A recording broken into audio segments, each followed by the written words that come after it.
Personajes latinoamericanos presenta a la pintora mexicana de mayor resonancia internacional. Capaz de transformar en arte su angustioso tormento de sufrimiento y dolor, esta mujer de gran inteligencia y personalidad magnética utilizó la pintura como una especie de cirugía psicológica al enfrentar su realidad con risa y humor explosivos, absolutamente seductores. Esta es la vida de la pintora Frida Kahlo, la cinta que envuelve una bomba.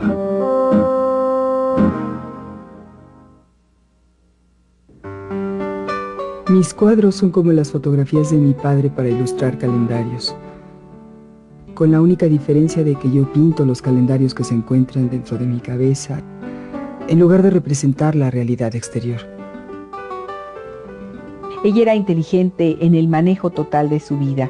Utilizó el arte que producía para dejar en él todas las partes oscuras de su vida, todo lo que era tristeza, lo que era dolor, y conservar para vivir día con día toda la alegría que pudiera.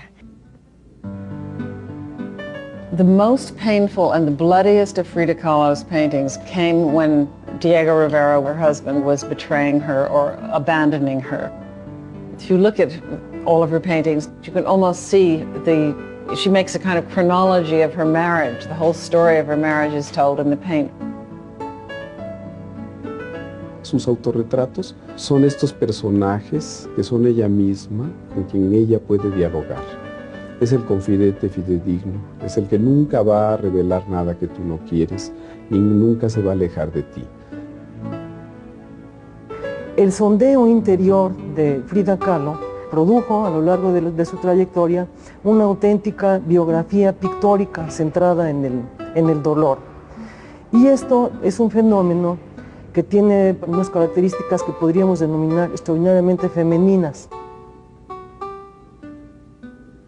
Nunca pinté sueños, pinté mi propia realidad.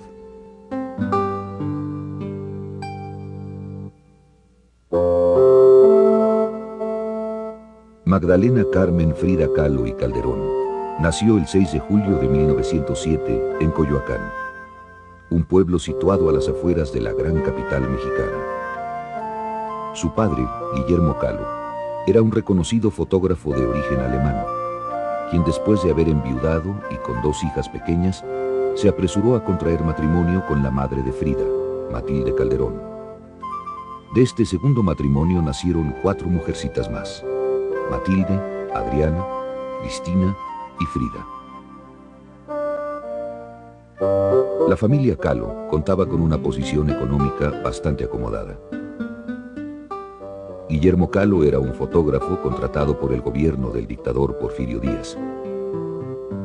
El padre de Frida fue comisionado para viajar por todo el país fotografiando edificios y monumentos históricos. Gracias a este trabajo, pudo costear la educación de sus hijas en el prestigiado colegio alemán y construir la hermosa Casa Azul de Coyoacán, donde Frida Kahlo creció. Matilde Calderón, la madre de Frida, era sumamente religiosa. Su madre y todas las hermanas Kahlo tenían una banca específica en la iglesia a donde iban cada fin de semana y respetaban primeros viernes de mes. En su casa se rezaba el rosario todas las tardes. A Frida no le interesaba educarse para ser una de esas señoritas recatadas que solo se dedicaban a su familia, viviendo en el anonimato tras la sombra de sus maridos. Ella no compartía esta visión de la mujer con su madre, lo que provocó fuertes fricciones entre ellas. Frida, por el contrario, era la preferida de su padre. De él obtuvo la mayor influencia. Le heredó el gusto por la naturaleza. También le enseñó a retocar y colorear fotografías utilizando minúsculas pinceladas, técnica que sería fundamental en su estilo pictórico.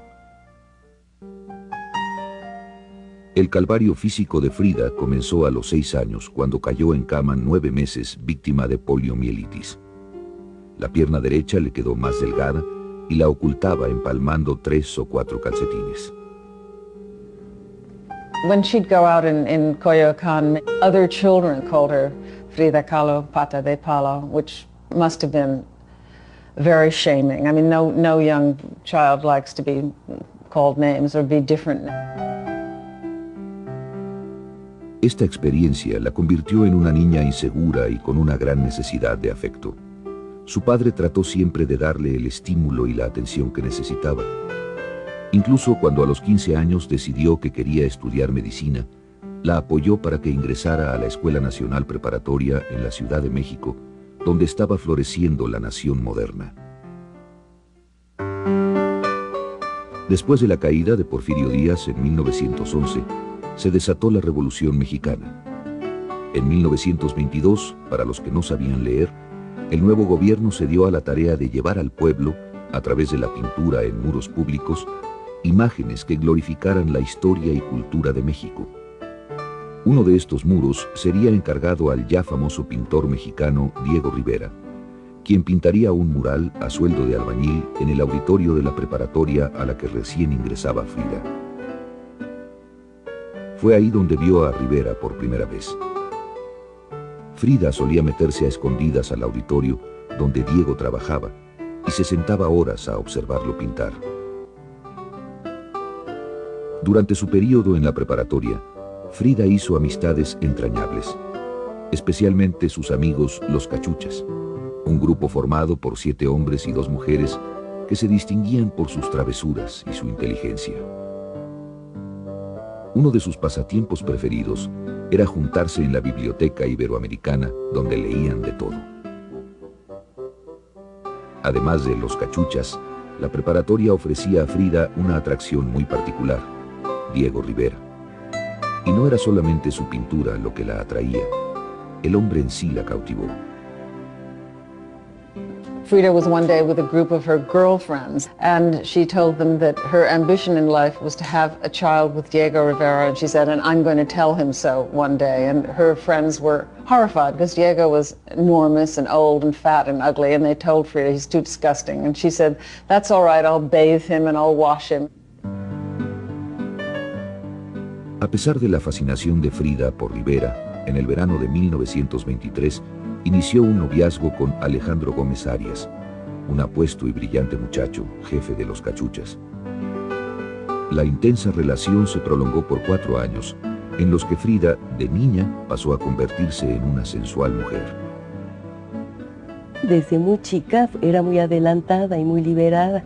Ella iba en la época de la preparatoria siendo novia y amante de Alejandro Gómez Arias, en una época en que tampoco se usaba que las muchachas tuvieran amantes. Pero no limitó su apetito sexual a las relaciones heterosexuales. Varios biógrafos registran la versión de que un encuentro con una maestra inició su vida homosexual, inclinación que se volvería más evidente en su etapa adulta. Mientras Frida seguía creciendo, también crecían los problemas económicos en su casa. Con la caída del dictador Porfirio Díaz, su padre había perdido las lucrativas comisiones del gobierno. Para ganar dinero y ayudar a su familia, Frida se vio obligada a pasar por varios trabajos sin interesarse en ninguno. Finalmente, su padre consiguió colocarla como aprendiz del grabador Fernando Fernández, con quien descubriría un gran talento escondido. Fernando Fernández la pone a capacitarse como grabadora, copiando la obra de grandes maestros. Algunos dibujos hechos por ella muestran que era una persona con un ojo extremadamente sensible a la belleza y una facilidad muy grande para el dibujo y para la pintura.